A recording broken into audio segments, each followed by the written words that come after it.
नमस्कार दोस्तों, JR education channel पर आपका स्वागत है। आज हम सभ्यता व संस्कृति की इस क्लास में राजस्थान की प्रमुख विभूतियाँ व गौरव के बारे में पढ़ेंगे। तो राजस्थान की सरजमीं पर अनेक ऐसे व्यक्तित्व हुए हैं जिन्होंने अपने प्राणों की बाजी लगाकर अपना नाम हमेशा के लिए सुनहरे अक्षरों में लिखवाया है। तो राजस्थान के समाज सुधार, स्वतंत्रता संग्राम, प्रजामंडल तथा एकीकरण में अनेक लोगों का योगदान महत्वपूर्ण रहा है। तो इस कड़ी की शुरुआत हम राज्य के उग्र क्रांति के जन्मदाता अर्जुन लाल सेठी से करेंगे।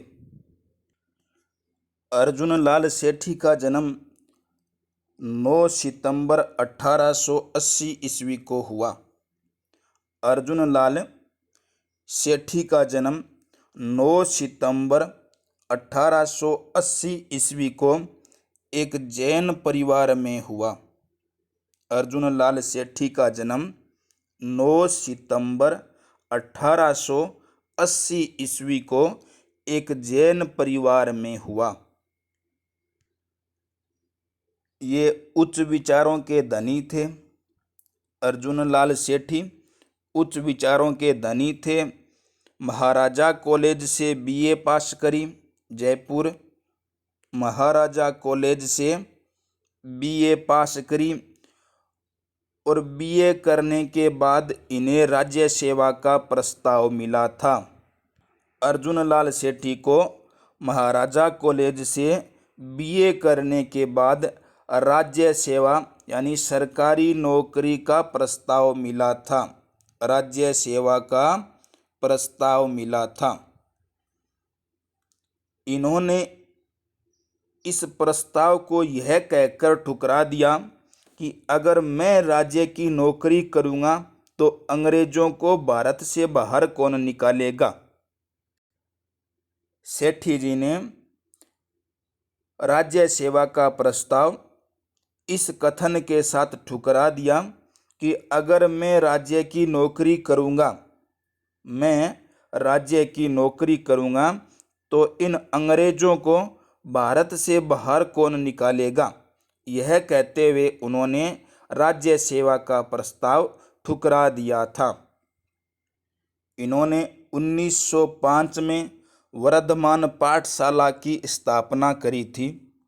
अर्जुन लाल सेठी ने 1905 ईस्वी में वर्धमान पाठशाला की स्थापना करी और इस स्थापना या फिर इस वर्धमान पाठशाला का उद्देश्य था कि क्रांतिकारियों को प्रशिक्षण दिया जाए। क्रांतिकारियों को प्रशिक्षण दिया जाता था। अर्जुन लाल सेठी द्वारा स्थापित वर्धमान पाठशाला, इसका उद्देश्य था कि क्रांतिकारियों को प्रशिक्षण देना। वर्धमान पाठशाला की स्थापना अर्जुन लाल सेठी द्वारा सन 1905 ईस्वी में की गई थी और प्रताप सिंह बारठ इसी वर्धमान पाठशाला के छात्र थे। प्रताप सिंह बारठ जो इसी वर्धमान पाठशाला के छात्र थे और इस वर्धमान पाठशाला की स्थापना 1905 ईस्वी में अर्जुन लाल सेठी द्वारा की गई थी। जेल से बाहर आने पर बाल गंगाधर तिलक ने इनका स्वागत किया था। जेल से छूटने के बाद अर्जुन लाल सेठी का बाल गंगाधर तिलक ने स्वागत किया था और अर्जुन लाल सेठी की बग्घी को इंदौर के छात्रों ने खींचा था। निमेज हत्याकांड में अर्जुन लाल सेठी को 7 वर्ष कारावास में सजा मिली। 7 वर्ष के बाद 1920 में ये रिहा हुए और जेल से छूटने के बाद बाल गंगाधर तिलक ने इनका स्वागत किया और इंदौर के छात्रों ने इनकी बग्घी को खींचा था और फिर अर्जुन लाल सेठी अजमेर आ गए थे। कहाँ आ गए थे? अजमेर आ गए थे और अजमेर को फिर इन्होंने अपना कार्य क्षेत्र बनाया।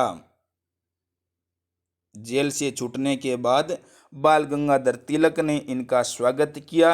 इंदौर के छात्रों ने इनकी बग्गी को खींचा था और उसके बाद अर्जुन लाल सेठी अजमेर आ गए और अजमेर को अपना कार्य क्षेत्र बना लिया। अजमेर में इन्होंने सन 1920-21 ईस्वी में असहयोग आंदोलन में भाग लिया था।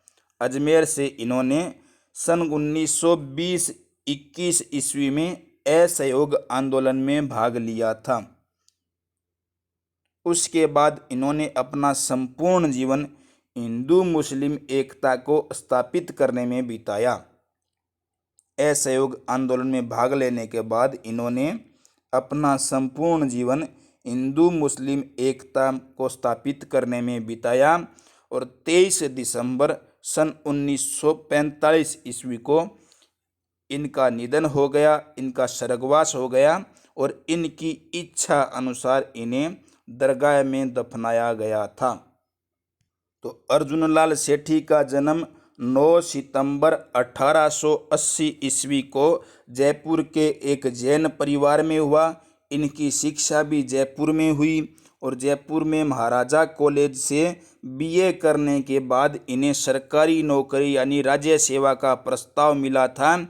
तो इन्होंने इस कथन के साथ अपना प्रस्ताव ठुकरा दिया कि अगर मैं राज्य की नौकरी करूंगा तो अंग्रेजों को भारत से कौन निकालेगा। 1905 में इन्होंने वर्धमान पाठशाला की स्थापना करी। प्रताप सिंह बारठ इसी विद्यालय के छात्र थे। निमेज हत्याकांड में इन्हें बंदी बनाया गया। 7 वर्ष इन्होंने कारावास में बिताए, बेलूर जेल में भेजा गया और उसके बाद 1920 में इनकी रिहाई हुई। बाल गंगाधर तिलक ने इनका स्वागत किया। उसके बाद इन्होंने अजमेर को अपना कार्य क्षेत्र बनाया। सन 1920-21 ईस्वी में असहयोग आंदोलन में भाग लिया और 23 दिसंबर 1945 को इनका निधन हो गया और इनकी इच्छा के अनुसार इन्हें दरगाह में दफनाया गया था। ये थे अर्जुन लाल सेठी। अब बात करें अल्लाह जिलाई बाई की। अल्लाह जिलाई बाई, इनका जन्म 1 फरवरी 1902 को हुआ था। अल्लाह जिलाई बाई का जन्म 1 फरवरी 1902 को हुआ और ये प्रसिद्ध मांड गायिका थी। अल्लाह जिलाई बाई प्रसिद्ध मांड गायिका थी। इनका प्रसिद्ध गीत था केसरिया बालम आओ नी पधारो मारे देश। तो केसरिया बालम आओ नी पधारो मारे देश, ये प्रसिद्ध गीत मांड गायिका अल्लाह जिलाई बाई के कंठों से निकलकर अमर हो गया। इनकी कला को निखारने वाले थे बीकानेर राज दरबार। इनकी कला को निखारने वाले बीकानेर राज दरबार के गुणीज खाने के उस्ताद हुसैन बख्श थे। यानी हुसैन बख्श ने इनकी कला को निखारा था या इन्हें प्रसिद्धि दिलाई थी। अल्लाह जिलाई बाई ने 13 वर्ष की आयु में अल्लाह जिलाई बाई ने 13 वर्ष की आयु में अपने सुरों से या फिर अपने कंठ के सुरों से या अपने सुरीले कंठों से बीकानेर महाराजा गंगा सिंह को प्रभावित किया था। इन्होंने 13 वर्ष की आयु में अपने सुरीले कंठों से बीकानेर महाराजा गंगा सिंह को प्रभावित किया था और उसके बाद गंगा सिंह ने इन्हें राज गायिका के पद पर प्रतिष्ठित किया। गंगा सिंह ने इन्हें राज गायिका का पद दिया। तो अल्लाह जिलाई बाई का जन्म 1 फरवरी 1902 में हुआ। केसरिया बालम आओ नी पधारो मारे देश, ये इनका प्रसिद्ध गीत था और 13 वर्ष की आयु में अल्लाह जिलाई बाई ने अपने सुरीले कंठों से बीकानेर महाराजा गंगा सिंह को प्रभावित किया और गंगा सिंह ने इन्हें राज गायिका के पद पर प्रतिष्ठित किया या फिर राज गायिका का पद दिया। 1982 ईस्वी में इन्हें भारत सरकार द्वारा पद्मश्री पुरस्कार दिया गया। अल्लाह जिलाई बाई को भारत सरकार द्वारा 1982 ईस्वी में पद्मश्री से नवाजा गया और 3 नवंबर 1992 ईस्वी को इसकी मृत्यु हो गई। तो अल्लाह जिलाई बाई का जन्म 1 फरवरी 1902 को हुआ। ये एक मांड गायिका थी। इनका प्रसिद्ध गीत था केसरिया बालम आओ नी पधारो म्हारे देश। इस गीत से इन्हें अंतर्राष्ट्रीय स्तर पर पहचान मिली थी और मात्र 13 वर्ष की आयु में अल्लाह जिलाई बाई ने अपने सुरीले कंठों से बीकानेर महाराजा गंगा सिंह को प्रभावित किया और उसके बाद गंगा सिंह ने इन्हें राज गायिका का पद दिया। 1982 ईस्वी में भारत सरकार द्वारा इन्हें पद्मश्री से नवाजा गया और 3 नवंबर 1992 को इनकी मृत्यु हुई थी। इनके कई प्रसिद्ध गीत थे बाई सारा बीरा, काली काली काजलियरी रेख, झालो दियो न जाए। ये इनके कंठों से निकले हुए प्रसिद्ध गीत और थे। आगे है कन्हैयालाल सेठिया। कन्हैयालाल सेठिया का जन्म 11 सितंबर 1919 ईस्वी को सुजानगढ़ चूरू में हुआ था। कन्हैयालाल सेठिया का जन्म 11 सितंबर 1919 ईस्वी को सुजानगढ़ तहसील चूरू जिले में हुआ था और इनकी शिक्षा सुजानगढ़ व कोलकाता में हुई थी। कन्हैयालाल सेठिया की शिक्षा प्रारंभिक शिक्षा सुजानगढ़ में और उसके बाद आगे की शिक्षा इनकी कोलकाता में हुई थी। इनके प्रसिद्ध गीत थे पाथल और पिथल धरती दोरारी, जो कि मूल राजस्थानी भाषा में थे। कन्हैयालाल सेठिया के प्रसिद्ध गीत पाथल और पिथल धरती दोरारी ये मूल राजस्थानी भाषा में इनके प्रसिद्ध गीत थे।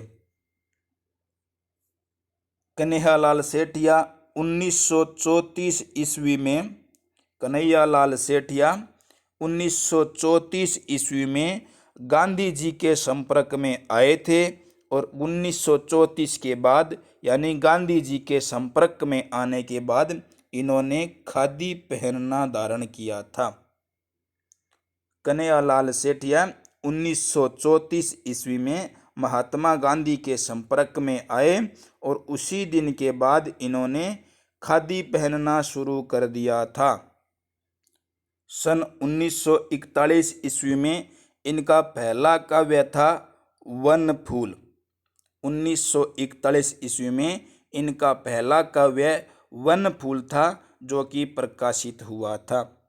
इनका पहला काव्य वन फूल जो कि सन 1941 में प्रकाशित हुआ था। 1942 में इन्होंने भारत छोड़ो आंदोलन के तहत कराची की जनसभाओं में भाग लिया था। 1941 में इनका पहला काव्य वन फूल प्रकाशित हुआ और 1942 ईस्वी में इन्होंने भारत छोड़ो आंदोलन के तहत कराची की जनसभाओं में भाग लिया था। उसके बाद 1945 ईस्वी में इन्होंने बीकानेर प्रजा परिषद के प्रमुख कार्यकर्ता के रूप में सामंतवाद का विरोध किया। 1945 ईस्वी में कन्हैयालाल सेठिया ने बीकानेर प्रजा परिषद के प्रमुख कार्यकर्ता के रूप में सामंतवाद का विरोध किया और एक कविता के माध्यम से कृषक समुदाय को प्रभावित किया। कविता का नाम था कुण जमीन रो धनी। कुण जमीन रो धनी। तो सन 1945 ईस्वी में बीकानेर प्रजा परिषद के प्रमुख कार्यकर्ता के रूप में इन्होंने सामंतवाद का विरोध किया और कुण जमींदरो धनी नाम की कविता से कृषक समुदाय को प्रभावित किया था। राजस्थान निर्माण के समय आबू क्षेत्र को राजस्थान में शामिल करने के लिए महत्वपूर्ण संघर्ष किया था। कन्हैयालाल सेठिया ने राजस्थान निर्माण के समय आबू प्रांत को राजस्थान में शामिल करने के लिए संघर्ष किया था। आगे है कान्हड़ देव। कान्हड़ देव जालोर के शासक थे। जालोर शासकों में सबसे शक्तिशाली शासकों में अगर किसी का नाम आता है तो वो थे कान्हड़ देव। जालोर के चौहान शासकों में सर्वाधिक शक्तिशाली शासक थे। अलाउद्दीन खिलजी व कान्हड़ देव के मध्य विरोध बढ़ गया था और फिर इनके मध्य युद्ध भी हुआ था। तो अलाउद्दीन खिलजी व कान्हड़ देव के मध्य विरोध भी बढ़ गया था और फिर इसके बाद इनका युद्ध भी हुआ था। सन 1305 ईस्वी में अलाउद्दीन खिलजी ने अपने सेना नायक एन उल मुल्क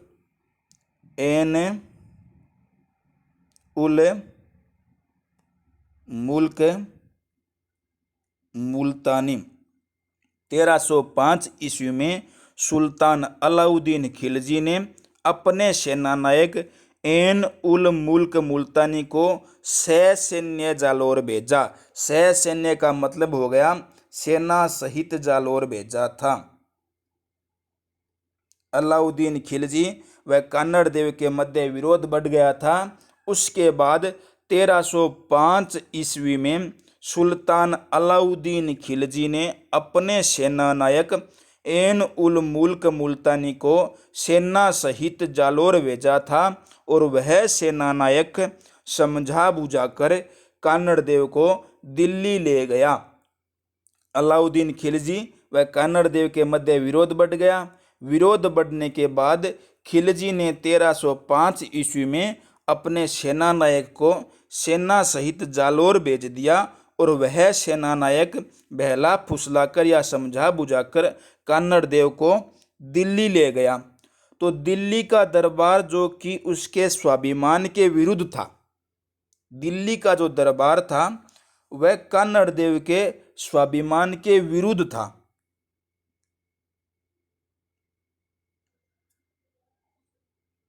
दिल्ली का जो दरबार था वह कान्हड़ देव के स्वाभिमान के विरुद्ध था। तो एक वे हैं फरिश्ता नामक इतिहासकार। फरिश्ता के अनुसार अलाउद्दीन खिलजी ने हिंदू शासकों की शक्ति को चुनौती दी थी। जब कान्हड़ देव को दिल्ली के दरबार में ले जाया गया तो वहाँ का जो वातावरण था वो कान्हड़ देव के स्वाभिमान के विरुद्ध था। तो फरिश्ता के अनुसार सुल्तान ने यानी अलाउद्दीन खिलजी ने कान्हड़ देव के सामने हिंदू शासकों की शक्ति को चुनौती दी और उस चुनौती को कान्हड़ देव सहन नहीं कर सका। उस चुनौती को कान्हड़ देव सहन नहीं कर सका और जालोर लौटकर युद्ध की तैयारियां शुरू कर दी। तो अलाउद्दीन खिलजी व कान्हड़ देव के मध्य विरोध बढ़ गया और विरोध बढ़ने के कारण 1305 ईस्वी में अलाउद्दीन खिलजी ने अपने सेना नायक को सैन्य यानी सेना सहित जालोर भेज दिया और वह सेना नायक समझा बुझाकर कान्हड़ देव को दिल्ली ले गया। और जो दिल्ली का जो दरबार था यानी अलाउद्दीन खिलजी का जो दरबार था वह कान्हड़ देव के स्वाभिमान के विरुद्ध था। अलाउद्दीन खिलजी ने वहां कान्हड़ देव के सामने हिंदू शासकों की शक्ति को चुनौती दी थी जिसे कान्हड़ देव सहन नहीं कर सका और वापस जालोर लौट आया और जालोर लौटकर युद्ध की तैयारियां शुरू कर दी थी। नैन सिंह जो इतिहासकार थे या फिर नैन सिंह ने जो लिखा उसमें इन्होंने युद्ध का कारण लिखा था कान्नड़ देव के पुत्र वीरमदेव द्वारा सुल्तान की पुत्री फिरोज से विवाह करने से इनकार करना बताया है।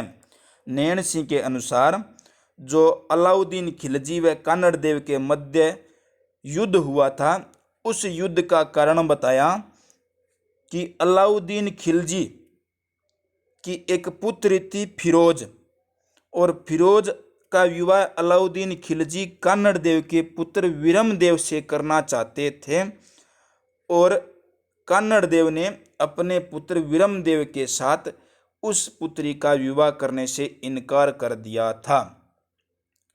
नैन सिंह कहने को मतलब है कि अलाउद्दीन खिलजी आपकी छोरी देवा कान्नड़ देव के छोरे वीरमदेव ने कान्नड़ देव को मैं थारी छोरी लेवा कोनी, और बा बात लागी सुल्तान ने दोरी, जद वह आपसरी में लड़ मरिया। आ बात कवे नैन सिंह। हालांकि असली कारण कुछ और हो। असली कारण यह था कि इनके मध्य विरोध तो बढ़ गया था। अलाउद्दीन खिलजी ने अपना सेना नायक भेजकर कान्नड़ देव को दिल्ली बुला लिया। दिल्ली का दरबार कान्नड़ देव को उचित नहीं लगा, और दिल्ली के दरबार में अलाउद्दीन खिलजी ने कान्नड़ देव के सामने हिंदू शासकों की शक्ति को चुनौती दी थी, और उस चुनौती को कान्नड़ देव सहन नहीं कर सका और वापस जालोर लौट आया और युद्ध की तैयारियां शुरू कर दी थी। उस युद्ध के दौरान 1308 ईस्वी में अलाउद्दीन खिलजी द्वारा जालोर के किले सिवाना पर अधिकार कर लिया गया था। उस युद्ध के दौरान 1308 ईस्वी में अलाउद्दीन खिलजी द्वारा जालोर के किले सिवाना पर अधिकार कर लिया गया, लेकिन कान्नड़ देव फिर भी इनकी अधीनता स्वीकार नहीं कर सका। 1308 ईस्वी में अलाउद्दीन खिलजी ने जालोर के किले पर तो अधिकार कर लिया, लेकिन कान्नड़ देव को पराजित नहीं कर पाया। यानी कान्नड़ देव ने अलाउद्दीन खिलजी की अधीनता स्वीकार नहीं करी, और 1311 ईस्वी में खिलजी ने जालोर को घेर लिया। 1308 ईस्वी में सुल्तान द्वारा जालोर के किले सिवाना पर अधिकार कर लिया गया, लेकिन कान्नड़ देव ने अलाउद्दीन खिलजी की अधीनता स्वीकार नहीं करी। तो उसके बाद 1311 में अलाउद्दीन खिलजी ने जालोर पर घेरा डाला, लेकिन सुल्तान को फिर भी सफलता नहीं मिली। जालोर घेरने के बाद भी सुल्तान को सफलता नहीं मिली थी। अंत में हुआ क्या? अंत में विश्वासघात हुआ। अंत में कान्नड़ देव के एक दैया सरदार थे बिक्का, इन्होंने विश्वासघात किया था। तो अंत में कान्नड़ देव के एक दैया सरदार थे बिक्का, इनके विश्वासघात के कारण अलाउद्दीन का अधिकार जालोर पर हो गया और कान्नड़ देव लड़ता हुआ वीरगति को प्राप्त हुआ। कान्नड़ देव के बारे में पढ़ा। कान्नड़ देव जालोर का चौहान शासका में सबसे शक्तिशाली शासक है। अलाउद्दीन खिलजी व कान्नड़ देव के मध्य विरोध बढ़ गयो। विरोध बढ़ने के बाद अलाउद्दीन खिलजी आपका सेना नायक ऐन उल मुल्क मुल्तानी ने सैन्य जालोर भेजो, यानी सेना सहित जालोर भेजा, और बांगोज को सेना नायक अलाउद्दीन खिलजी का सेना नायक बहला फुसलाकर या फिर समझा बुझाकर कान्नड़ देव को दिल्ली ले गया। खटे ले गयो, कान्नड़ देव ने दिल्ली ले गयो। दिल्ली जाने के बाद कान्नड़ देव ने अलाउद्दीन खिलजी को जो दरबार हो वो उचित कोनी लाग्यो, और अलाउद्दीन जी का खिलजी हा उन्होंने कान्नड़ देव के सामने हिंदू शासकों की शक्ति को चुनौती दे डाली, और उसके बाद कान्नड़ देव जालोर आ गए और युद्ध की तैयारी शुरू कर दी। 1308 ईस्वी में अलाउद्दीन खिलजी द्वारा जालोर किले पर आक्रमण करियो गयो और जालोर को जो सिवाना किलो है बी पर अधिकार हो गयो। लेकिन कानड़ देव ने अधीनता स्वीकार नहीं करी। उसके बाद 1311 ईस्वी में अलाउद्दीन खिलजी ने जालोर पर घेरा डाल दिया और इसी कड़ी में अंत में कानड़ देव के एक दैया सरदार बीका ने विश्वासघात कर लिया और उस विश्वासघात के कारण अलाउद्दीन का जालोर पर अधिकार हो गया और कानड़ देव लड़ते हुए वीर गति को प्राप्त हुए। इसी कड़ी में युद्ध का एक कारण बताते हैं नैन सिंह ने युद्ध का कारण बताया कि अलाउद्दीन खिलजी ने अपनी पुत्री का विवाह कानड़ देव के पुत्र विरम देव से करना चाहा, लेकिन कानड़ देव ने इनकार कर दिया था। इस कारण दोनों के मध्य युद्ध हुआ। आगे है केसरी सिंह बारहट। केसरी सिंह बारहट का जन्म 21 नवंबर 1872 ईस्वी को शाहपुरा रियासत के देवपुरा गांव में हुआ। केसरी सिंह बारहट का जन्म 21 नवंबर 1872 ईस्वी को शाहपुरा रियासत के देवपुरा नामक गांव में हुआ था। केसरी सिंह बारहट उच्च कोटि के कवि व क्रांतिकारी थे। केसरी सिंह बारहट उच्च कोटि के कवि व क्रांतिकारी थे। इनकी प्रसिद्ध पुस्तकें थी रूठी रानी, प्रताप चरित्र, दुर्गादास चरित्र। केसरी सिंह बारहट उच्च कोटि के कवि व क्रांतिकारी थे। इनकी कुछ प्रसिद्ध पुस्तकें थी रूठी रानी, प्रताप चरित्र और दुर्गादास चरित्र। केसरी सिंह बारहट ने डिंगल भाषा में 13 सोरठे लिखे थे। केसरी सिंह बारहट ने डिंगल भाषा में 13 सोरठे लिखे थे और उनको चेतावनीरा चुंगट्या के नाम से जाना जाता है। डिंगल भाषा में केसरी सिंह बारहट द्वारा लिखे गए 13 सोरठों को चेतावनीरा चुंगट्या के नाम से जाना जाता है। जब मेवाड़ के महाराणा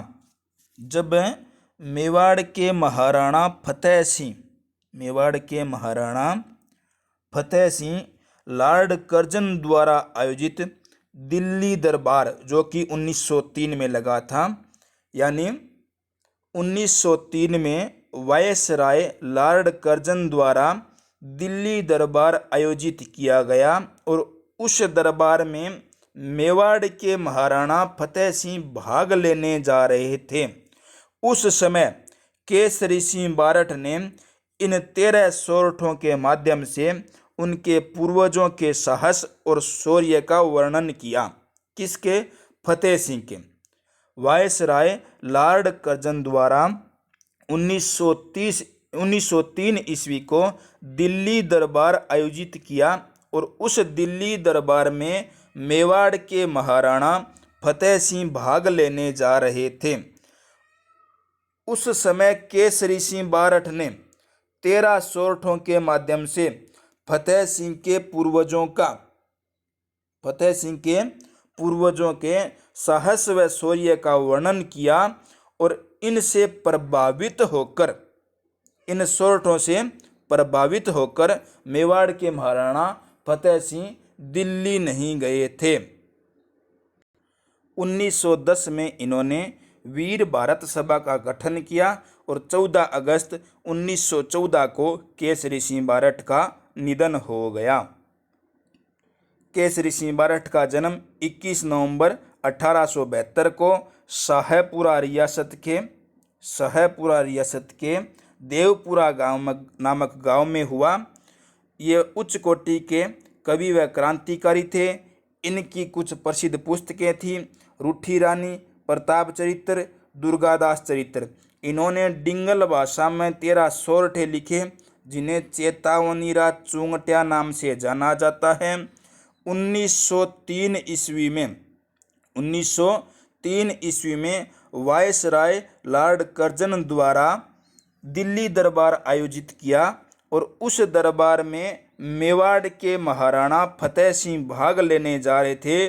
उस समय केसरी सिंह बारहट ने इन 13 सोरठों के माध्यम से फतेह सिंह के पूर्वजों के साहस व शौर्य का गुणगान किया और इनसे प्रभावित होकर फतेह सिंह ने 1903 के दिल्ली दरबार में भाग नहीं लिया। 1910 में इन्होंने भारत सभा का गठन किया और 14 अगस्त 1914 को इनका निधन हो गया। ये थे केसरी सिंह बारठ। आज की कक्षा में बस इतना ही। अगर आपको वीडियो अच्छा लगे तो लाइक, शेयर व कमेंट जरूर करें और चैनल JR एजुकेशन चैनल को सब्सक्राइब जरूर करें। आपके आसपास जो भी विद्यार्थी प्रतियोगी परीक्षा की तैयारी कर रहा है उन्हें यह वीडियो जरूर शेयर करें।